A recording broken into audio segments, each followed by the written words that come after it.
Hello and welcome back to another episode of the Rebel Talk podcast. I'm your host, Zach Moreth, and as always, I'm here with your co host, Daylan Flowers. We are recording on the afternoon of December 22nd. Recently this morning, Deuce Alexander from Wake Forest committed to Ole Miss. So we're going to talk about him, some of the recent commits for Ole Miss out of the transfer portal. And then to top it off, we're going to give you our takes and our opinions on the college football playoffs, which took place Friday night and then obviously wrapped up into Saturday. But let's start focused here on Ole Miss. Daylan, I want to talk a little bit about Deuce Alexander. This is another wide receiver commit for Lane Kiffin in this offense. This is a 6', 175-pound guy. He's probably going to look to add some weight, but he flies around. He caught for about 400 yards at Wake Forest, 2 touchdowns, I believe, and caught for 30 yards when Ole Miss played Wake Forest. So this is a versatile wide receiver who I firmly believe has a lot of potential and a lot of speed that can help Lane Kiffin, Austin Simmons in this offense moving into 2025. Yeah, literally, man, we just got on. He committed. The announcement came out literally 5-10 minutes ago. So super exciting. Like Zach said, 6 foot 175. Deuce actually, for people that may not are familiar with him, he ran track in high school. So this is a very quick young man, really elusive in the open field as well. So he's gonna bring a bit of excitement and a big playmaking ability to the Ole Miss offense next year, which I think will help bail out Ole Miss in a couple of big situations and in the runs next year. So I'm excited that he's a part of the team. You look at teams and we think about, you hear Wake Forest and you're like, oh, hold on, Ole Miss played Wake Forest in this past season, so you can kind of go back to and watch what he did against this defense a little bit. I will be honest, he didn't have the best day, but to be fair, the Pete Golding and what the defense did this past season was kind of out of this world, so I wouldn't put that too much behind him. But Deuce is a great addition to the Ole Miss team. Caught a couple of touchdown passes this past season, so I'm really excited about that, because that's kind of just one thing that we kind of struggle with, and I'll talk about a little bit later as well with you, about another receiver that we got in the portal. And just finishing in the red zone, and he looked really good in the red zone. And you hear 2 touchdowns, you may think he doesn't look really good in the red zone, but there's a bit of capability in the red zone that you may not be thinking about if you're just not maybe a nerd like I am about football. But think about it like this. He's a small guy, but he runs really well. So he runs to pick up blocks against linebackers, against corners, against safeties really well. So if we need an uphill block, we need a screen pass blocker, he's really good at that. We need a quick slant on 4th and 1 in the red zone. He's really good at getting off the line of scrimmage and getting quick to his spot and catching a touchdown. So I'm excited about Deuce. He's going to bring in a bit of experience as well. As he's been at Wake Forest 2 years prior, and now he's coming here to make a bigger name than he really has made at Wake Forest. I mean, he went from 2 catches in 2022 to, I believe, a little over 30 this past season. So I'm sure he will expect the same type of repetition at Ole Miss.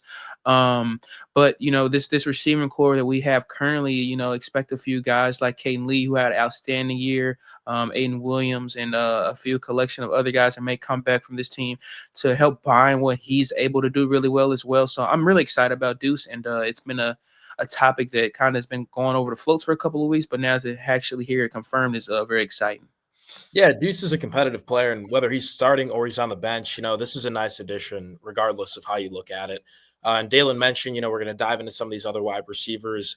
And the first one I want to start with here is Dazon Stribling from Oklahoma State. This is a huge human being, 6'2", 220. And I believe I saw a tweet where he actually reached 22 miles an hour Yeah. on a slant route. It was like a 60-yard touchdown. The dude can play, Daylan, very athletic guy.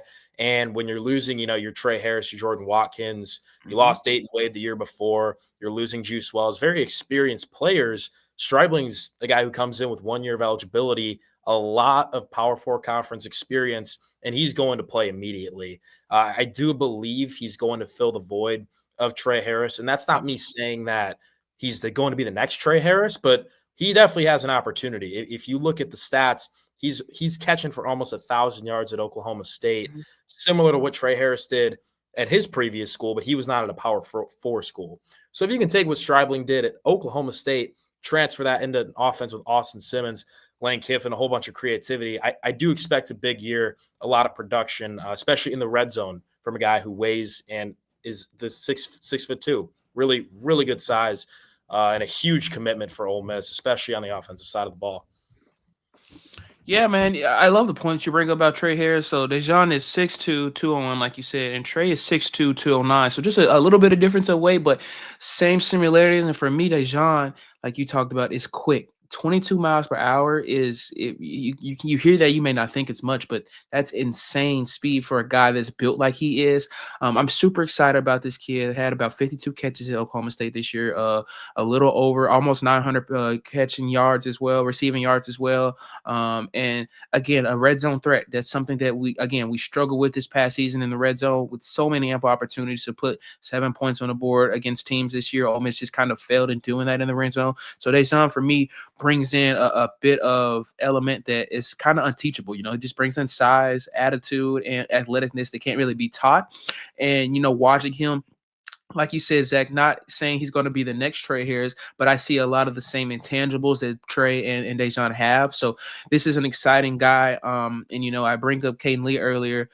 We get this guy, and I hope that it doesn't become reluctant that we rely on him like we did Trey in that standpoint. And when I say that, again, this kid's a freak of nature just based on size, but you add in the speed like Zach talked about, and then you look at the numbers that he just put up with the Oklahoma State team, by the way, that struggled from the entire part of the season, and it was kind of shocking the way the Oklahoma State played. But he was the star on a team that struggled the entire season, and so bringing him in and hopefully using him correctly, this is a really big piece for this offense, and I'm excited, because we kind of talked about so much this season how stagnant this offense was, and we were kind of lacking the use of so many different talents that we had on this offense. Well, I think that Austin brings in something new that Jackson didn't bring, and that's just kind of a bit of poise from the quarterback position that maybe Jackson originally did not have when he first transferred to Ole Miss, and that's what I mean, not now. So I'm super excited about him. I think for me, just my personal opinion right now, this is the guy to be the most excited about in terms of who has transferred to Ole Miss so far, and in just terms of just big play motion. And so we're gonna watch out for him. And I'm just excited. I really am. Like, I know I may not sound too excited about him being here right now, but as much film that I watch, and I watched Oklahoma State a great bit this year. Honestly, he showed a lot of standout abilities. I mean, just a lot of relationship with Trey. Honestly, like, I watched Jason a lot this year, just catch a lot of footballs that he had no business catching on two or three defenders, jumping one-on-one coverage and having no business coming down with the football.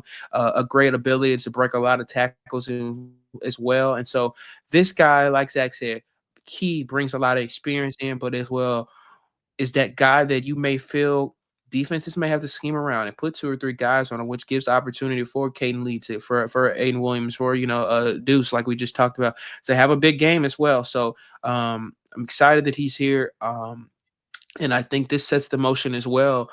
A lot of people that are outside of the Ole Miss football world and don't really keep up specifically with what we do may think, why, do these transfers keep coming here? Well, you talk about Dayton Wade, you talk about Trey Harris, you talk about Jordan Watkins. All those guys were transfers, Zach. And like you talk, I mean, we can go back a little. Malik Heath, a guy from Mississippi State, comes into Ole Miss, and now he's he's doing this thing with Green Bay. It's not just always a money thing, or an NIL thing, et cetera, et cetera. These guys are seeing what you can do as a transfer wide receiver when you come to Ole Miss, have a great career, and then hopefully we'll see Jordan Watkins and Trey Harris continue this as well, get drafted, and have pretty decent or great careers in the league. Two of the best wide receivers in the league right now went to Ole Miss, and so that is a relationship that I'm very proud of, that Lane Kiffin has kept doing, and that's developing a great wide receiver. And we talked so much about last season that this Ole Miss team may have the best receiving room in the country. Well, you look at it now, Zach, and it's like, did we get better? Have we gotten better? And it's crazy to say that. And again, and I bring up Caden Lee, but he just had a phenomenal year. What he did this past season helps that element. I really think that he could be one of the more marquee guys in the country next year. You may see some All-American status for him in the preseason rankings coming up, and when we come back in the fall for football season. But I'm really excited the correlation of what this wide receiver room is looking right now. And I want to add here, Stribling is such an important pickup because he's a player who's proven he can play. And, don't get me wrong, Caleb Cunningham, Winston Watkins, those true freshmen, Mm-hmm. their ceilings seem to be unlimited. Aiden Williams, same type of situation. We haven't seen him play and produce at the level that a starting SEC wide receiver can. So you get Stribling, you know exactly what you're getting from him. I think that's very important, especially with a team with a lot of question marks. And staying on that topic was another wide receiver commitment or tight end, depending on the way you look at it. But from Caleb Odom, and he's a very similar player to just exactly what I was talking about. He spent his first year at Alabama. He was between Ole Miss and Bama coming out of high school. Finally, eventually transferred to the SIP. And to me, his potential is through the roof, but he hasn't proven it yet. He's 6'5", 225 pounds.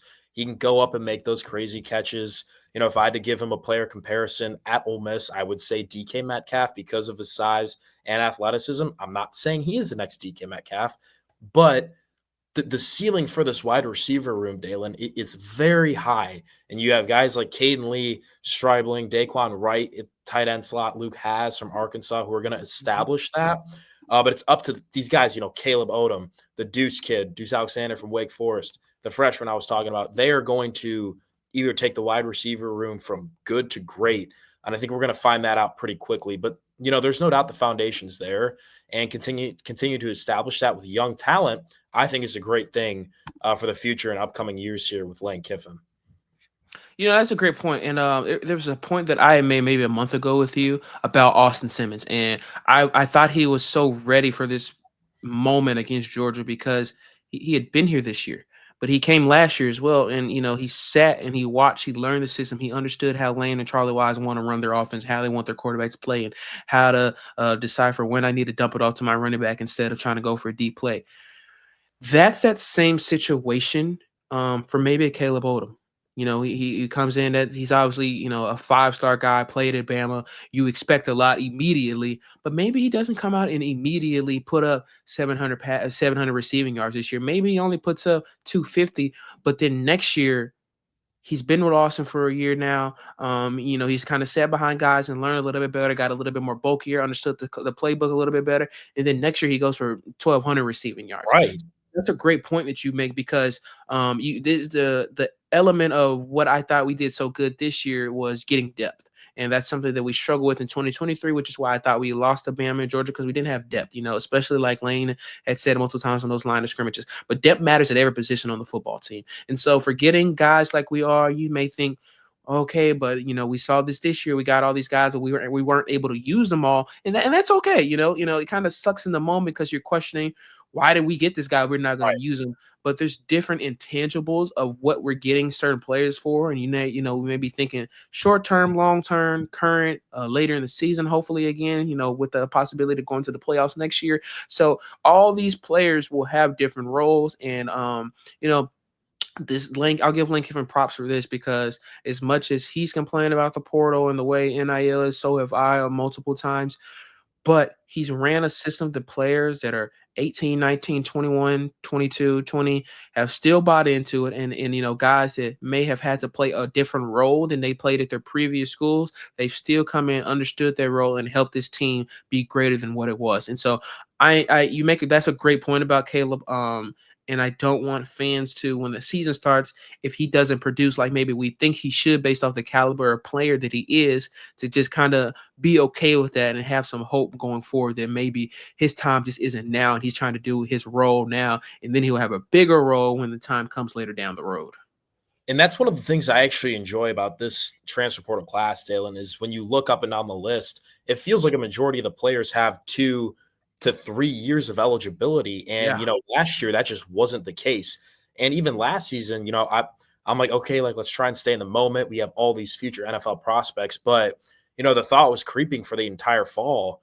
What is going to happen when these guys are out of eligibility, transfer, or declare for the NFL draft? And I think Lane Kiffin's done a great job realizing that it's probably not sustainable to go out and get all these players with 1 year of eligibility. And I think you're seeing that. You know, you're seeing guys like Kewan Lacey, Antonio Kite, he's a very young player. Jaden Yates, the list goes on and on and on. And Caleb Odom, these are players who are going to develop at Ole Miss. And that wasn't the case last year. You know, obviously the defensive line, all those transfers did a nice job taking a step forward, but they were established as players who were supposed to, you know, be taken in the first and second round. So I'm really appreciative of what the staff is doing there. ultimately reloading for not only this year, but also years to come, Dalen. We talked about it a little bit before we started recording, but I want to talk about the defensive side of the ball here. Mhm. Andrew Jones, the linebacker who committed from Grambling State. This is an absolute beast, Dalen. I told you before, it feels like this was Ole Miss's version of trying to replace Pooh Paul, an Ole Yeah. Miss legend who declared for the NFL draft. But he tallied 100 tackles, over 100 tackles last year, 20 tackles for loss. Southwestern Atlantic Conference co-player of the year, 6'2", very, very physical guy who I don't think is going to have any problem adjusting to the SEC. But he flipped his commitment from South Carolina to Ole Miss. I just want to get your thoughts on the impact that he can have in 2025, Dave. Yeah, man. I'm really excited about Andrew. I have a couple buddies at Grambling, and I've kind of just been keeping an ear on him the entire season, honestly. And kind of the the drama with the South Carolina transfer originally, and now him coming here has kind of been hilarious. But I'm excited to have him. You make a great point about Pooh Paul Jr., and we hate to see him leave. We wish the best, but you kind of come in to fill that role. And what I thought was so great about Pooh Paul is he did many different things in the linebacker position, and I think that complements what Pete Golding wants a linebacker to do, especially in a guy like his position. We can put him on the line of scrimmage sometimes. He can drive back in the coverage. He can help on the run D. He can help on the pass D. He can spy a quarterback. He can play on the outside as well. When we need to have a guy that's watching the running back dump off for maybe receiving yards as well. I'm excited about this guy. Like you said, like Zach said, SWAC co-defensive player of the year. Man, he looks like a dog. Like he again is one of those guys that I've said before. You're glad he's on your team, but if he was on someone else's team, you really would dislike playing against this guy. And so I'm super excited about him. Grambling played just a bit of aggressive type of football all season. That's kind of been the Grambling way for as long as I remembered in my entire lifetime. And he fit that system, and I truly believe that fits Pete Golding's system as well. Pete is just very aggressive, and I love that. And that was something that before Pete Golding arrived at Ole Miss, I watched the Ole Miss defense kind of just lacking. They had talent, but they lacked in aggressiveness and confidence, and the hope of possibility that they can do anything. And with Pete coming in, I've seen all of that go away. And that's just great for me because Pete knows exactly what he wants, and I'm glad that he does know that really quickly right out of the portal. And I'm going to bring this point up to you again because I kind of want to reiterate it, and and I won't go too far into it, but the playoffs and the point I'm about to make is this: it sucks that Ole Miss is not playing right now. It sucks for all of us. I promise it does, and especially after we're recording this on Sunday, so we've watched the playoff games happen. It sucks. It really does. But think about it like this again: maybe this may be a little bit of a blessing in disguise. Maybe while other teams are focused on the playoff currently, we're getting together things that maybe we wouldn't have had the ability to get together in the portal if we were playing in the playoffs. I'm not saying that I don't trust me. I wanted to be in the playoffs more than probably anybody. But try to take the good for the bad right now, Ole Miss fans. Yes. And think of it as now we're playing in the Gator Bowl. We're focusing on that. We have a lot of guys coming back in, opting back in, and playing that game. So we're comfortable with the players that we're going to have out there. They know the game plan, they know the system, et cetera, et cetera. So now it's giving Pete Golding, it's giving Charlie Wise a little bit of more time to go into the portal and get what they want immediately instead of having to wait until late January or even in the spring to get a bit of more of depth than they actually want and get those guys quickly instead of them contemplating, oh, maybe if I was Andrew, I should have went to South Carolina. No, I'm coming to Ole Miss. So I think it's actually a great point, and Andrew kind of just proves my point for that as well. And so I'm super excited about this kid. Ole Miss fans defensively, watch out for him next year. I think that he's coming here for a reason. Like I said, if you don't know about Andrew, he originally announced his transfer to South Carolina, and then literally like 5 hours later, announced he was transferring to Ole Miss. So he did that for a reason, and that's something that I'm giving all credit to Pete Golding for. And I say thank you, Alabama, for giving him us a few years ago, because not only has Pete changed the landscape of what we play, how we play on defense on the field, but he's a great recruiter. And I don't think that was ever in doubt. But now that it's kind of putting into polish of what he can do at Ole Miss instead of Alabama, it's now kind of being thrown into true intuition. So I'm excited about Andrew. Brings a bit of grit that I think that we are kind of missing Paul ended up leaving, which he did. So excited about him. I think he's going to mesh really well with this defense next year, and he brings a lot of achievements, like Zach said earlier. People may look at the SWAC, and I think that's not it's not a power four program, but there's still a lot of great teams out there. He played his butt off. Was a 4-star guy coming out of high school as well. So this kid is really ready to play, an experienced guy, and has put up a lot of great numbers over the last couple of years to prove that he's ready to play in this moment with this team. You're spot on. Jones is a guy who's going to come to Ole Miss and play, or else he simply wouldn't have flipped his commitment.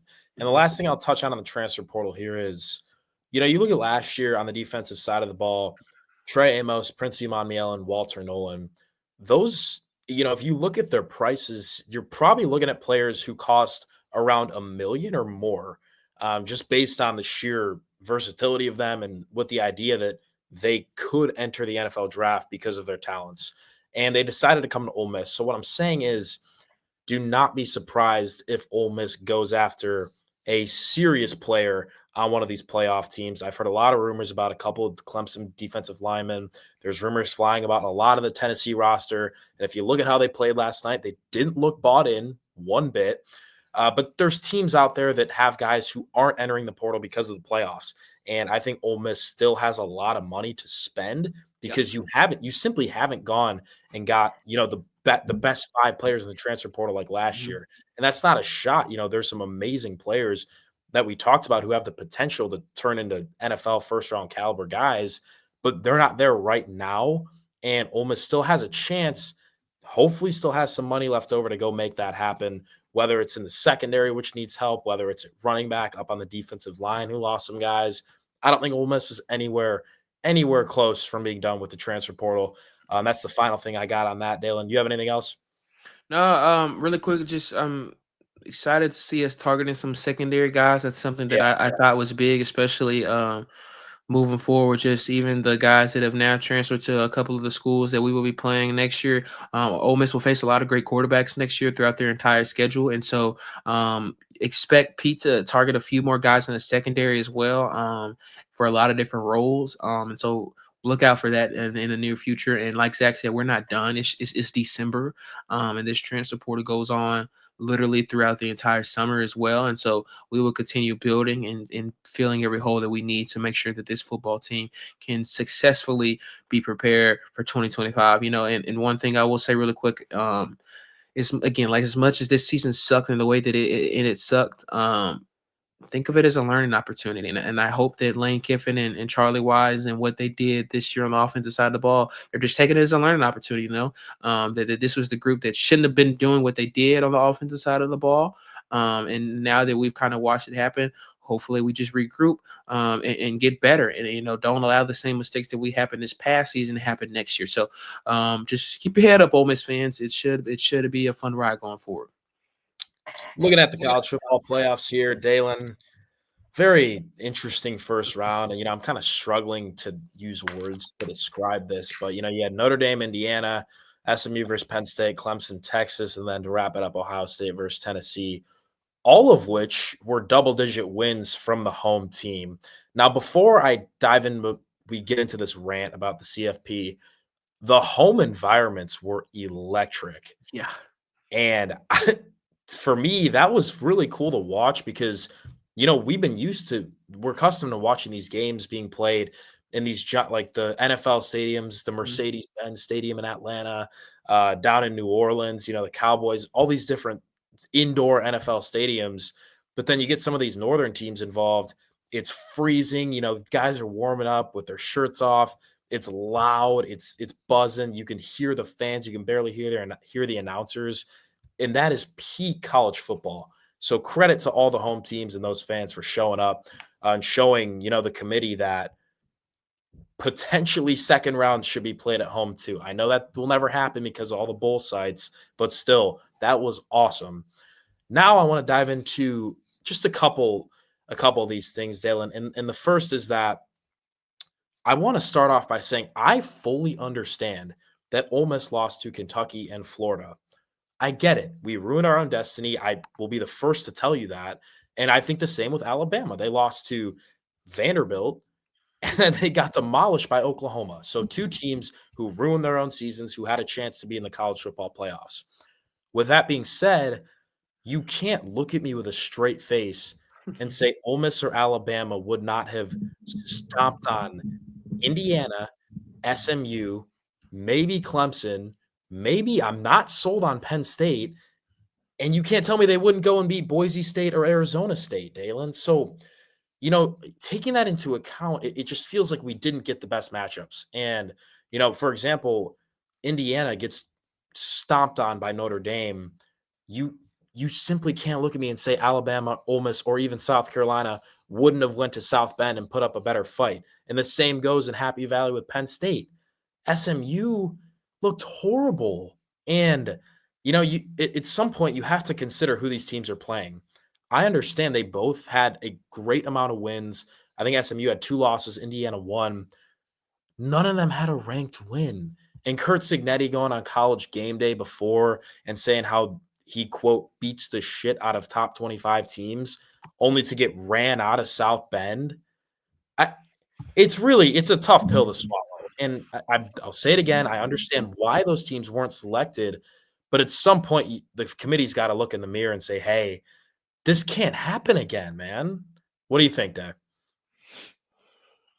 You make a great point. I agree and I disagree with you. And I'll say this: the they did and I hate repeating myself, but they did the politically correct thing this year. Do I Yes. know why? No, because they have not done it in previous years, but they did it this year. And I like you said, I can't necessarily be mad at them for doing that. But it's like so. Mike Leach, God rest his soul, had said when he was at Washington State that basically like just his thoughts about the playoffs, and just he was basically saying like people that don't watch football, have never played football, never coached it, etc., they are the ones essentially making these decisions on at the time the 14 playoffs and who was the first team out, first team in, and essentially the same thing now. There are some people on there that are athletic directors, work in football, work at their schools, etc., but they are not football minded people. So I thought Mike Leach made a great point with that years ago. And so I think that kind of correlates what is into now. Like Zach said, I get it. Oklahoma beat the brakes off Bama. South Carolina, they got the brakes beat all by Ole Miss, and Ole Miss lost to a Kentucky team that they had no business losing to, and to an LSU team as well that now looks like a really bad loss. Um, but you just look at the simple quality of play, and it was poor. And I'll go to this point as well, breaking down the games a little bit. I didn't think SMU played bad. I just thought Kevin Jennings just was rattled the entire game. Yeah. I watched him. I watched SMU a lot this season, and I had not seen him make any of those type of mistakes like he did in Happy Valley yesterday. And it was honestly shocking. After his third interception, I genuinely watched him step back, and every time I thought he was going to just throw another interception. And it's crazy because he threw three interceptions in the first half, and Penn State only had 14 points, and one of them was maybe two, if I'm not mistaken, two of them were all pick sixes. So you bring up a great point about Penn State as well. And it's a weird combination. You look at other teams. You talk about Clemson. Clemson and SMU played each other in the ACC championship game. If SMU goes down and wins that game on that final drive, instead of getting a chance for Clemson to come kick that game winning field goal, Clemson's not even in, and then maybe another team is in that position. But we can say that as well. But then, from the Ole Miss perspective, if they put Bama in front of Ole Miss, then we're having the same conversation. So Yeah. I would say expect an expansion to 16 teams next year, which I'm honestly on board for. I think it will make it more competitive. But I just think this year was for Ole Miss fans, for SEC fans, for the committee, a learning experience. And I just hope that in every obstacle that was in front of whatever part of that I just said, they just don't allow it to happen again. I hope this was just an experience year, and you learn from your experiences, whether good or bad, and you move on from it. So I hope to see improvements from this format going forward. Do I know we will get that? No, but I highly hope we do. And even you talk about Indiana, for me, that was just the one team. And it's like, again, I hate saying this because there's no disrespect to Indiana, but look at who they've played and look at who they lost to. And you can say that about Ole Miss. We lost to Kentucky. We lost to LSU. We lost to Florida, but we lost to Kentucky by 3 points. We were beating LSU the entire game until the last play. We lost by one drive, one possession to a Florida team that is surging right now. They're absolutely surging with DJ Lagway healthy and behind the quarterback position in Florida. I don't get it. I mean, and Ohio State blows a break off Indiana. I get it's one loss. But you look at the quality, and that's another thing that I hope they're looking at strength of schedule next year instead of strength of record. I get we have 3 losses, and the Kentucky loss looks really, really bad and does. But lining up against those teams, I promise you, I mean this from the bottom of my heart, Kentucky would beat Indiana on a home field, on a away field, on a neutral field, whatever the case may be. I truly and strongly believe that, and I promise that as well. So I don't want to barf about it too long. Again, the rounds were not fun. I mean, Yeah. Clemson put up a decent fight against Texas. I think that may have been the most and kind of, I guess, decent game again. But that's kind of saying something as well, considering the fact that the final score was 38-24. So we'll move forward. Hopefully that I still enjoyed it. Like Zach, you brought up a great point, Zach. The atmospheres were out of this world. Like I genuinely was just sitting back and I was getting chills on my arms from hearing the crowd noises. And so it was fun in general, regardless of kind of just the poor quality of play that we ended up seeing. But like I said, hopefully this is a learning experience, for the committee that they can't allow this to happen again. And even for Ole Miss, everything's not going to always going to go your way, but at the end of the day, you have to take care of Kentucky at home. And so Yeah. we're talking about a completely different situation. Even if we end up losing to LSU and Florida, if we just take care of Kentucky at home. So we move and we watch. And one thing that I will say really quick, Zach, and then I'll stop yapping. I know Lane has been losing his mind, especially lately with the games happening. But he's not wrong, and I Oh, hate that opposing fans, like I literally have had opposing fans reach out to me and just saying things about Lane, and I'm like, you guys just dislike Lane because he says what is on his mind. He doesn't care what people think about what he says. I dislike Lane for other reasons, more than likely some of his play calls or the way he does things on the field sometimes because I'm a supporter of Ole Miss. But Lane is not wrong in any of the things that he said. And people just dislike that because he's a coach that's not afraid to say what's on his mind at any given time of the day. And then one more point that I want to make about Lane, then I promise I'm done this time. Is the same thing about the tampering in the NIL and the transfer portal. There's no such thing as tampering, and I really genuinely wish people would understand that. And Lane has actually been hogging this issue about allowing teams to talk to players in December while bowl games are about to happen are still going on. But for the entire past 12 months, people have called him a crybaby, called him he's complaining, etc., etc. But when he does it, it's a problem. And it was the same thing, Zach, with the faking injuries. When yeah. Lane brought it up years ago, it was he's complaining, he's a crybaby, deal with it. But when Ole Miss starts doing it, it's a problem. And then you see this year the rule got changed. It's the same thing. Don't be mad at the teams or the players because from my understanding is these coaches don't have any loyalty either. So don't be upset at a 18-year-old, 19-year-old kid for doing whatever he thinks is best for his career and his finances, whatever that case may be. Be mad at the NCAA for allowing this to continue to go on for this umpteen amount of years now and still not making any rules, any regulations, any changes, not having any type of full committee on standby for what this is. So that's my quick take and about everything we kind of just talked about. Stay informed with us, y'all. We've still got a lot going on with the Rebel Walk, and guys, we are trying to keep you updated as quickly as possible with everything happening within the transfer portal, getting ready for the Gator Bowl, even other college football playoff games as well. So just continue to stay tuned with us, y'all. absolutely, guys. And the last thing I'll say is the Lane wasn't implying that he didn't tweet out Ole Miss should be playing this game. He was making sarcastic comments that the games weren't fun to watch. And if you're an opposing fan, I don't really know how you can disagree with that. The games were miserable. They're absolutely miserable.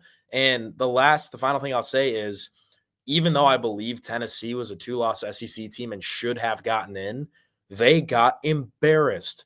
So then, there's really no argument there. They went to Columbus and got absolutely embarrassed by Ohio State, who I truly believe is surging hot right now, Daylan. But that's the thing. Like, if Tennessee goes and beats Ohio State, it's like, oh yeah, maybe the SEC should have Alabama, Ole Miss definitely thrown in there. But they go and get embarrassed. It kind of takes some credit away from the argument that the SEC is the superior conference of college football, which I'll always think it is. But that was a terrible outing from them. But SMU, Indiana, those games were terrible. Shout out to Clemson and Cade Klubnik for giving us some sort of entertainment yesterday against Texas. But the more of the story stays the same. It has to go to 14 or 16 teams next year. And if you're Ole Miss, you need to beat Kentucky, and you need to not lose to several ranked opponents. But with the transfer portal, like we talked about in the first half of this podcast, I'm confident with the motivation that Ole Miss wants to be in the playoffs after watching what's going on this year. I truly believe the Rebels will be in a good spot to be in the playoffs next year, Dalen. So that's kind of my take as an Ole Miss student, trying to keep some hope in the fan base. But that's really all I have. Again, Dalen mentioned it, but you got to stay tuned with the Rebel Walk. We have transfer portal trackers, names to watch articles. We're keeping you guys updated as fast as we can, especially through the holiday season. Be sure to like and subscribe. That's all I got. I appreciate you guys tuning in. Dalen, you got anything else, man? I'm good, man. Happy holidays, everyone. Yeah, happy holidays, guys. Thanks for tuning in. Hotty toddy and go Rebs.